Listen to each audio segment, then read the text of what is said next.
নমস্কার বন্ধুরা, চলে আসছি আজকে একটা সাধারণ রান্না নিয়ে। আজকে আমি রান্না করব আলু ভুজিয়া। আলুর ভুজিয়া কিভাবে রান্না করব সেটাই আপনাদের সামনে শেয়ার করব। এখন দিয়ে দিব আমি কড়াইতে তেল। আলু ভুজিয়া করার জন্য আমি আগে আলুটা কেটে রাখছিলাম পাতলা পাতলা করে। ওটার মধ্যে এখন আমি লবণ হলুদ মেখে রাখা হয়েছিল।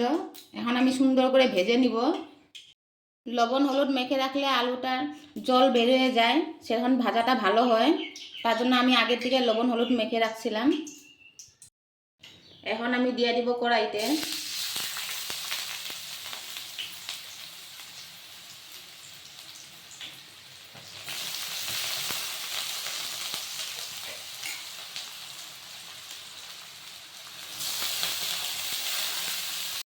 কড়াইতে আলুটা দিয়ে এখন আমি সুন্দর করে ভেজে নিব।